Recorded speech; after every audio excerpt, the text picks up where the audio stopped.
우리 아이들이 거의 나이가 30이 다 되어 가는데도요, 부끄럽지만 한국말이 익숙하지 못해가지고 작년이라는 말을 몰라가지고 저번년이라고 그러고요,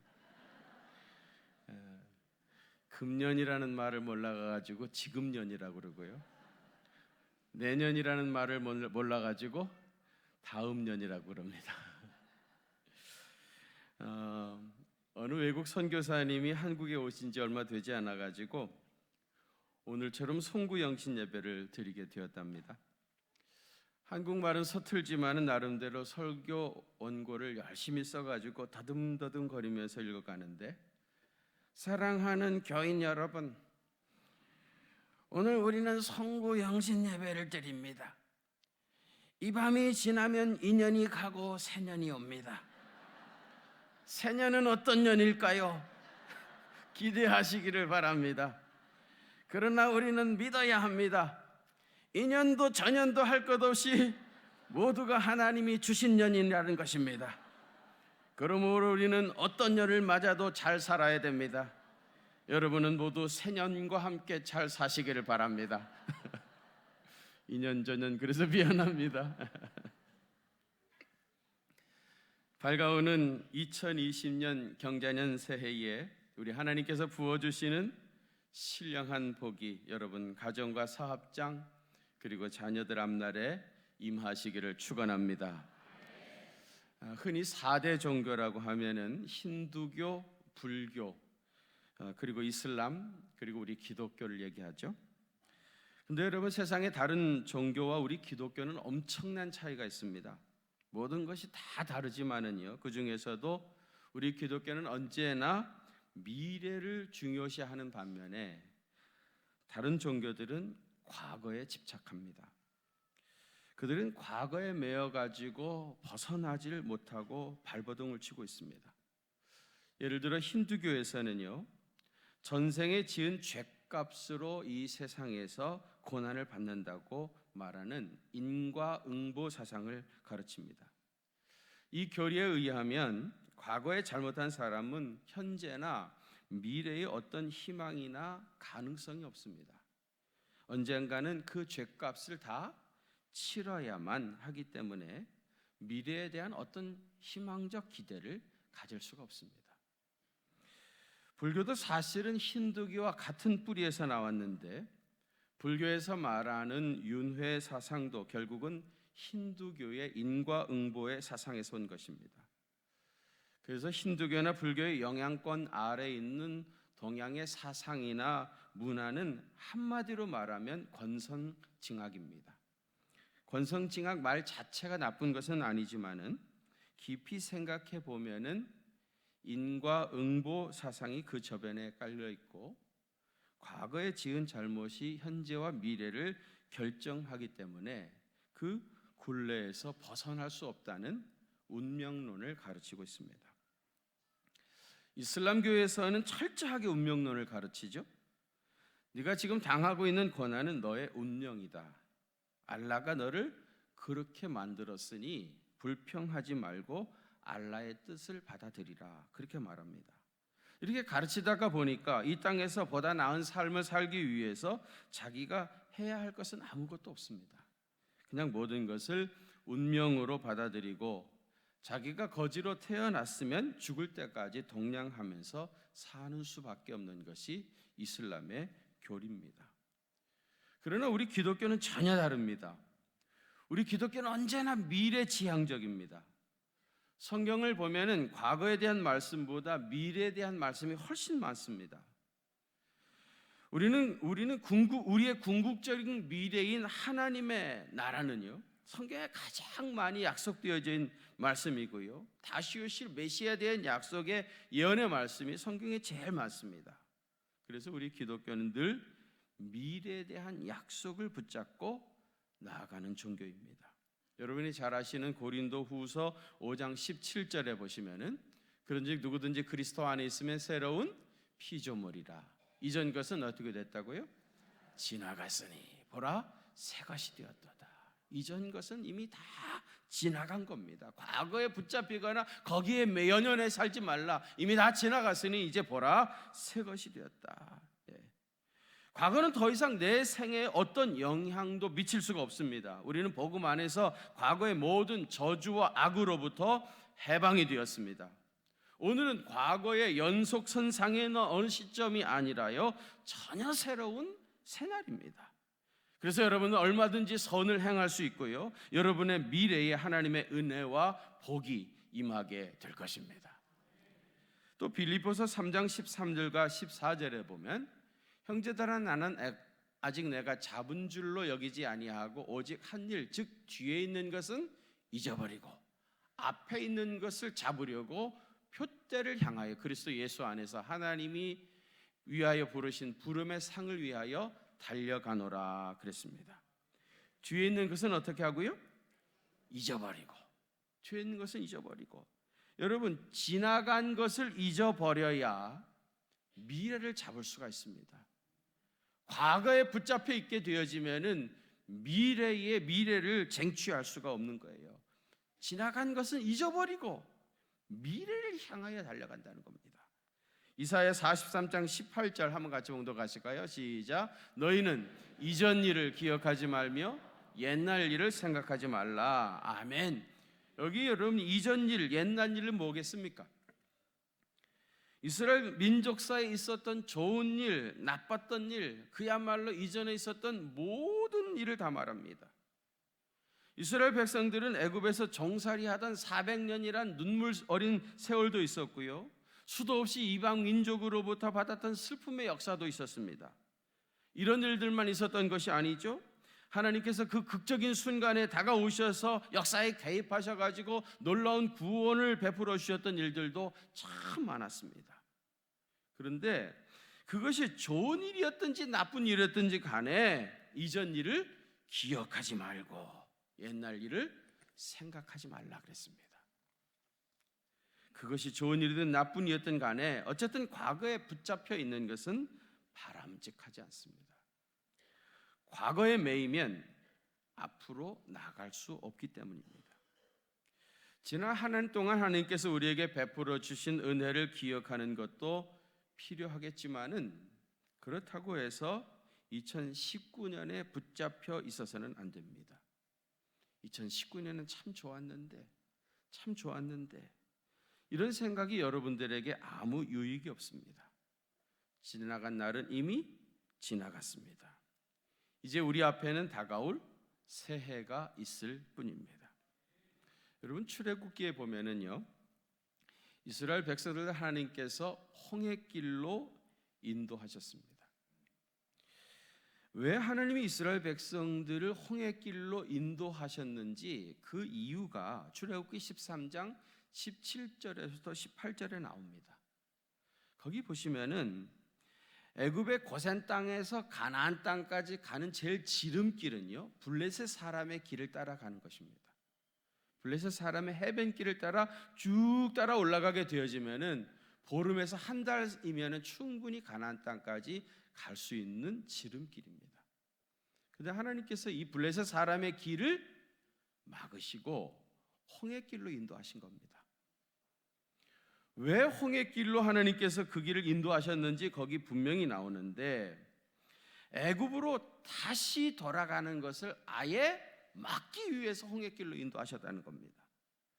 실제로 이스라엘 백성들이 광야에서 어려움이 생기면 늘 우리가 한 장관을 세워서 애굽으로 돌아가자 그러죠. 과거는 언제나 좋아 보이기 때문에 과거의 향취에 빠져가지고 애굽으로 돌아가자 그러지만은 실제로는 돌아갈 수도 없습니다. 왜요? 홍해길이 막혀버렸기 때문이죠. 육지같이 건너왔던 그 홍해길이 이미 막혀버렸기 때문에 돌아가고 싶어도 실제로는 돌아갈 수 없는 겁니다. 그래서 하나님께서 이스라엘 백성들에게 아예 다시는 애굽으로 돌아갈 수 없다는 것을 분명하게 말씀하시기 위해서 쉽고 빠른 블레셋 사람의 해변길로 인도하지 않으시고 홍해길로 인도해 가셨던 겁니다. 사실 여러분, 과거로 돌아갈 수 있다고 하면 얼마나 좋겠습니까? 2019년을 다시 살 수 있다면 얼마나 좋겠습니까? 아니, 인생을 처음부터 다시 살 수만 있다면 얼마나 좋겠습니까? 그러나 미안하지만 역사의 시계를 되돌릴 수가 없습니다. 이제 지나간 것은 지나간 것으로 잊어버리시길 바랍니다. 잊어버리는 것도 굉장한 은혜입니다, 여러분. 요셉 애굽에서 총리가 되어가지고요, 제사장 보디베라의 딸 아스낫을 아내로 맞이해서 아들 둘을 낳죠. 그 첫째가 뭐였죠? 므낫세였습니다. 둘째는 에브라임이고요. 므낫세는 무슨 뜻이죠? 잊어버린다, 그런 뜻입니다. 므낫세는 잊어버림. 에브라임은요, 창성함, 그런 뜻이에요. 여기 순서가 좀 므낫세 다음에 에브라임입니다. 무슨 뜻입니까? 잊어버려야 창성할 수가 있는 거예요. 지나간 날은 다 잊어버려야, 그래야 새 출발해가지고요 창성한 복을 받을 수가 있는 겁니다. 예수님께서도 마태복음 9장 17절에서 새 포도주는 새 부대에 넣어야 한다 하셨고요, 누가복음 9장 62절에서는 손에 쟁기를 들고 뒤를 돌아보는 자는 하나님 나라에 합당하지 않다 말씀하셨습니다. 과거에 매여 거기 붙잡혀 계시지 마시고 새로운 미래를 향하여 힘차게 새 출발하시길 바랍니다. 바벨론 포로는 이후에 예수아와 수룹바벨을 중심으로 예루살렘 성전을 재건을 했다면, 오늘 본문의 느헤미야는 예루살렘 성벽을 재건한 사람입니다. 예수아와 수룹바벨은 성전을 재건한 사람이고요, 느헤미야는 성벽을 재건한 사람입니다. 느헤미야는 하나님의 위로라는 뜻입니다. 하가랴의 아들이었고요, 그의 할아버지 때에 예루살렘 성이 함락이 됐습니다. 그때가 주전 586년이었어요. 예루살렘 멸망하면서 그의 온 가족이 바벨론으로 포로가 되어서 끌려왔습니다. 느헤미야는 포로지에서 태어난 포로 2세입니다. 유다를 정복했던 바벨론은 후에 메대와 페르시아에 의해서 정복이 됐습니다. 그래서 이스라엘 백성들은 자연히 페르시아의 포로가 된 겁니다. 그런데 예레미야는 구체적으로 어떻게 그렇게 됐는지 잘 모르겠지만은 아닥사스다 왕의 술 맡은 관원이 되었습니다. 술 맡은 관원은 지금은 그런 관직이 없는데요, 고대에는 아주 중요한 직책이었다고 그래요. 여러분, 요셉이 그 감옥에 있을 때에 술 맡은 관원의 꿈을 해석해 준 적이 있잖아요. 그리고 나중에 이 술 맡은 관원이 요셉을 바로에게 얘기해 가지고 요셉이 애굽의 총리가 되지 않았습니까? 이 술 맡은 관원이라고 하는 것은요, 그 왕과 함께 술을 먹으면서 그리고 국가의 정치를 얘기하는, 요즘 식으로 얘기하면은 그 대통령 비서실장 정도 되어지는, 왕이 제일 신이 많은 그런 사람이 된 겁니다. 유다의 포로 2세로서 페르시아에서 이렇게 높은 관직을 갖게 된 것은 개인적으로 크게 출세한 사람입니다. 그런데 이 느헤미야가 어느 날 예루살렘에 다녀왔다는 형제들을 만나게 되어집니다.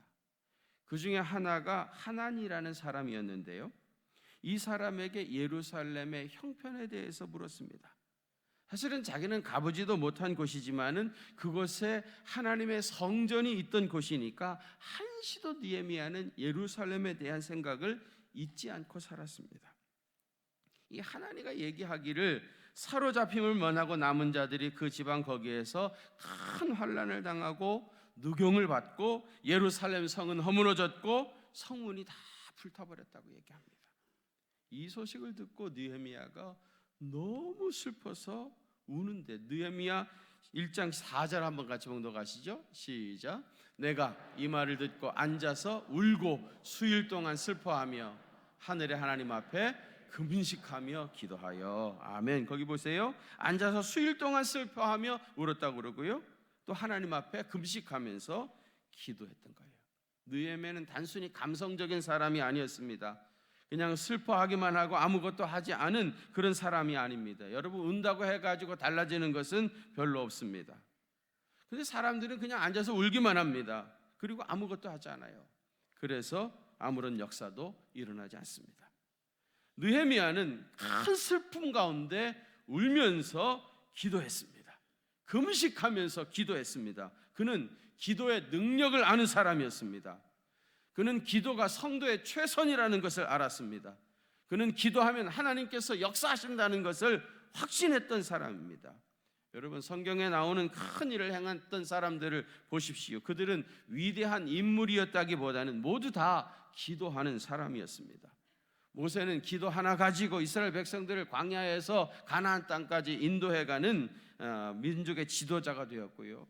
다윗 왕은요, 시편이 거의 다 다윗 왕의 기도입니다. 엘리야도요, 기도의 능력을 조금도 의심하지 아니하고 이방 선지자들과 싸웠던 사람입니다. 히스기야, 여호사밧 할 것 없이 다 기도의 사람이었습니다. 예수님의 제자들, 사도 바울 다 기도의 사람이었습니다. 심지어 예수님도 예수님의 본을 보여주셨습니다.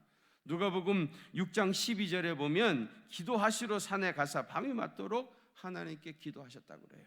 예수님은 철야 기도의 원조이셨습니다. 예수님은 새벽 기도도 원조이셨습니다. 느헤미야는 하나님 앞에 울면서 금식하면서 기도했습니다. 여러분, 느헤미 2장 17절 한번 같이 봉독합시다. 시작. 그 후에 그들에게 이르기를 우리가 당한 곤경은 너희도 보고 있는 바라. 자, 예루살렘 성을 건축하여 다시 수치를 당하지 말자 하고, 아멘. 느헤미야가 하나님 앞에 울면서 금식하고 기도하고 난 후에 이스라엘 백성들에게 말하기를 우리가 당한 곤경은 너희도 다 보고 지금 듣고 있는 바라.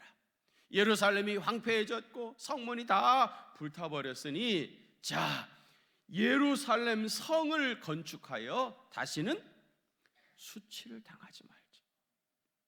다시는 수치를 당하지 말자. 예루살렘이 망해버린 이 수치를 다시는 당하지 말자. 예루살렘 성을 우리가 다시 보라는 듯이 재건해서 다시는 이스라엘 민족이 역사 앞에, 세계 사람들 앞에서 수치를 당하지 말자. 피를 토하는 것 같은 그런 절규를 했던 겁니다. 느헤미야가 다시는 수치를 당하지 말자고 외쳤는데, 오늘날 우리 한국 교회는 세상 사람들로부터 수치를 당하고 있습니다.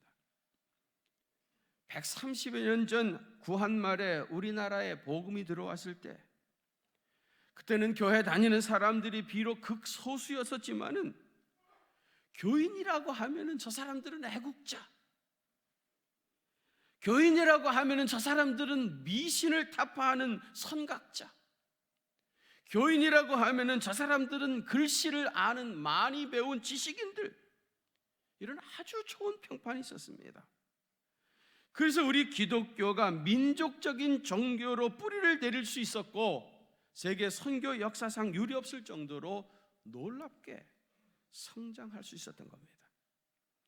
그런데 지금 우리 한국 교회와 교인들, 그리고 교회 지도자들에 대한 인식이 어떻습니까? 물론 편파 보도가 있는 것도 사실이고 악의적인 편집이 있는 것도 사실이겠지만은 PD수첩에 그것이 알고 싶다에 아무개 목사라는 이름으로 나온 사건이 도대체 몇 명이나 됩니까? 얼마나 많은 사건이 있었습니까? 여러분, 세상 사람들이 가톨릭 신부님하고 목사님 중에 누구를 더 신뢰할 것 같습니까? 목사님과 스님 중에 누구를 더 신뢰할 것 같습니까? 경주의 유명한 술집에 분명히 그 안에 사람들이 있는데 밖에 벗어놓은 신발이 없으면 그 안에는 스님들이 계신답니다. 밤이 되어지면 스님들이 고급 최고급 승용차를 타고 경주의 초고급 술집에 와가지고 고무신 들고 안에 들어가서 거기서 고기 안주에다가 밤새도록 술을 드신답니다. 내가 직접 본 건 아니고요, 경주에서 목회하는 목사님한테 들은 소리입니다.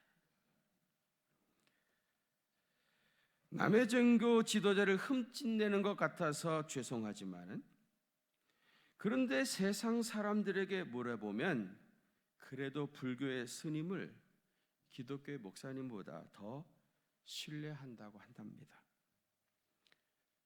종교 지도자들의 신뢰도가 카톨릭의 신부, 불교의 스님, 그리고 맨 마지막이 기독교 목사님입니다. 벌써 십몇 년 전부터 그랬고 이제는 아예 그렇게 굳어져 버렸습니다. 이것은 인정할 수밖에 없는 통계이고 현실입니다. 어쩌다 우리 교회가 이렇게 됐습니까? 어쩌다 우리 교회와 교회 지도자들이 이렇게까지 됐습니까? 어제 12월 30일 날이었습니다. 저는 국민일보를 보고 있는데 거기에 논란 트럼프 복음주의 지지층의 구애라고 하는 타이틀의 기사가 실렸습니다. 미국의 크리스티애니티 투데이라고 하는 기독교 매거진이 있는데요. 이 잡지는 세계적인 복음 전도자인 빌리 그리암 목사님이 창간한 기독교 잡지입니다. 이분이 돌아가셨습니다마는 빌리 그리암을 중심으로 해서 미국의 복음주의자들이 이 트럼프를 굉장히 지지를 했습니다. 이 복음주의자들이 유권자가 25% 정도 돼 있는데요. 미국의 복음주의자들이 약 25%인데 이 25% 복음주의자들 중에 81%가 트럼프에게 표를 던져가지고 트럼프가 당선이 된 겁니다. 그래서 여러분 그런 얘기 많이 들었을 겁니다. 미국의 교인들이 트럼프를 세웠다. 그런 얘기 많이 들었을 겁니다. 그래서 트럼프가 대통령에 당선이 됐는데요. 이 복음주의자들은 트럼프의 부동의 지지층이었습니다. 그런데 이 잡지의 편집장인 마크 갈리라고 하는 사람이 요즘 미국에서 논쟁하고 있는 트럼프의 탄핵을 찬성하는 글을 사설에 쓴 겁니다. 그러면서 트럼프를 제거하는 것이 주님께 대한 충성이라고 그런 글을 썼어요. 이 사설이 나오자마자 미국 사회가 발칵 뒤집혔고요. 트럼프는 복음주의자들에게 자기를 다시 지지해달라고 구애하기 시작했다는 기사였습니다. 저는 이 기사를 읽으면서 미국 사회가 한편 부럽기도 했습니다. 교회 지도자들의 사설 한마디가 사회 전체 판을 흔들어 댈 수 있는 그런 영향력이 있다는 이 사실이, 사실 교회는 그 누구도 함부로 할 수 없는 이런 파워를 가지고 있어야 하는데 우리는 왜 이런 영향력을 끼치지 못하고 그야말로 동네 북처럼 아무나 와서 툭툭 치고 비방해대도 아무 말도 할 수 없는 그런 교회가 되어버렸는가? 그런 아픔이 있었습니다. 느헤미야가 다시는 수치를 당하지 말자 그랬는데요. 이 느헤미야의 피에 맺힌 절규가 오늘 우리 모두의 외침이 되어야 할 것입니다. 그럼 여러분 구체적으로 무엇을 어떻게 해야 이 수치와 모욕을 당하지 않겠습니까? 여러분 에베소서 5장 26절 27절 신약의 본문인데 한번 같이 봉독하겠습니다. 시작. 이는 곧 물로 씻어 말씀으로 깨끗하게 하사 거룩하게 하시고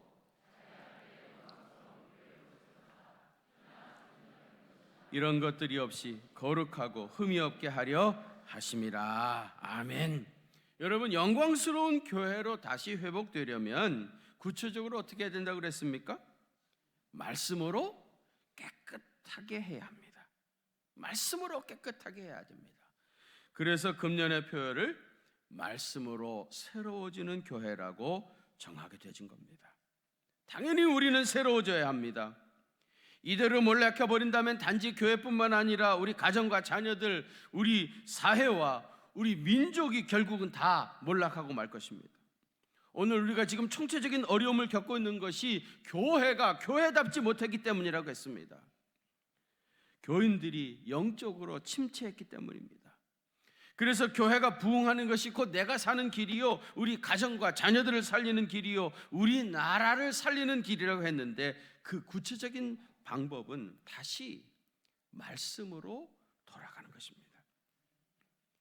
말씀만이 우리가 살 길이고요, 이 말씀이 다시 우리를 거룩하게 할 것이고요, 하나님의 말씀이 바르게 선포되어지고 우리에게 주신 말씀의 한마디라도 순종하고 나갈 때 그만큼 우리는 거룩해지는 것이고요, 그래야 세상 사람들에게 다시는 수치를 당하지 않게 되어지고 하나님의 영광이 회복되어지는 것입니다. 예배학적으로 얘기할 때 교회는 복음의 말씀이 바르게 선포되어지고 성례전이 집행되어지는 곳을 교회라고 합니다. 교회의 핵심은 복음의 말씀이 선포되어지는 거예요. 저는 하나님의 말씀을 맡은 자로서 금년에 복음의 말씀을 바르게 선포하기 위해서 제 목숨을 바칠 마음입니다. 그런 각오를 가지고 새해를 시작하고 있습니다. 여러분들도 이 강단에서 선포되어지는 하나님의 말씀에 귀를 기울이시고 그 중에 하나라도 순종하여 살겠다고 고백하면 우리 하나님께서 우리 모두를 회복해 주실 줄로 믿습니다. 여러분, 중세 사회가 몰락한 가장 중요한 이유가 뭡니까? 중세 교회가 타락했기 때문입니다. 가톨릭 교회가 1000년 동안 전통과 관습에 갇혀서 제대로 복음의 말씀을 선포하지 못했기 때문입니다. 루터의 정교 개혁은 예배 개혁이었고요, 말씀을 회복하는 것이었습니다. 그래서 말씀으로 돌아가자 하는 것이 종교 개혁의 핵심이었습니다. 루터의 이 종교 개혁 이후에 복음의 말씀이 바르게 선포되어지면서 세상이 놀랍게 달라지기 시작했습니다. 아주 자연스럽게 르네상스와 문예 부흥이 일어났고요, 산업혁명에 이어가지고 오늘날의 자본주의가 꽃을 활짝 피우게 된 겁니다. 종교 개혁을 통해서 말씀이 회복되어지니까 완전히 딴 세상이 되어져 버렸던 것입니다. 여러분 잘 아시지만은 하버드 대학을 설립한 하버드는 원래 목사님이셨습니다.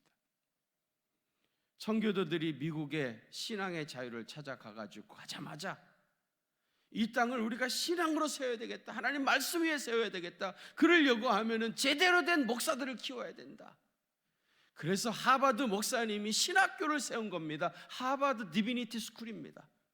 그것이 오늘날의 하버드 유니버시티가 된 겁니다. 목사들을 세워서 하나님의 말씀이 바르게 선포되어지니까 결국은 오늘날의 미국 땅이 될 수 있었던 겁니다.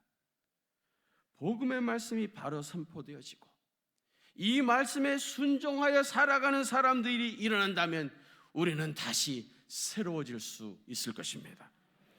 잃어버렸던 신뢰를 다시 회복하고 세상에 진정한 소망을 전하는 교회가 될 수 있을 것입니다. 말씀이 회복됨으로 다시 새로워지는 놀라운 역사가 우리 교회를 통해서 또 우리 민족 교회를 통해서 이루어지게 될 줄로 믿습니다. 여러분, 하나님 말씀 붙잡고 씨름하시길 바랍니다. 이 말씀만이 우리가 살 길임을 기억하시길 바랍니다. 강단에서 선포되어지는 하나님의 말씀에 귀를 기울이시길 바랍니다. 그리고 순종하여 나가야 됩니다. 하나님 말씀에 하나라도 순종하여 나아갈 때 말씀의 역사가 실제로 여러분의 심령 속에서, 여러분의 가정에, 여러분의 일터에, 우리 나라에, 우리 조국에 임하게 될 것이에요. 하나님의 말씀만이 우리가 살 길임을 기억하고 말씀으로 새롭게 되어서 다시는 이 민족 역사 앞에, 세상 사람들 앞에 수치를 당하지 아니하는 그런 우리 교회, 또 사랑하는 성도님들 되시기를 주의 이름으로 축원합니다. 여러분을 주신 말씀 생각하면서 한번 같이 통성으로 결단하면서 기도하십시다. 말씀으로 돌아가는 것이, 말씀 안에서 새로워지는 것이 우리 모두가 살 길입니다. 그것이 나라를 사랑하는 일이고, 그것이 우리 자녀들을 위하는 일이고, 우리 가정이 살 길입니다. 하나님, 새해에는 하나님의 말씀 붙잡고 살게 하여 주시옵소서. 이 말씀 안에서 새 힘을 얻게 하여 주시고, 이 말씀이 우리의 삶의 이정표가 되게 하여 주시고, 이 말씀으로 승리해서 다시는 세상 사람들에게 손가락질 당하지 아니하고 수치를 당하지 아니하는, 느헤미야가 성벽을 재건했던 것처럼 하나님의 말씀을 재건하는 놀라운 역사가 금년에 우리 교회를 통해서 이루어지도록 역사해 주시기를 우리 간절한 마음으로 주여 한번 부르고 통성으로 뜨겁게 기도하겠습니다.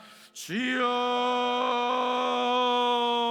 거룩하신 아버지 하나님, 아버지 하나님이여, 우리 한국 교회가 아버지 여러 가지 어려움을 많이 겪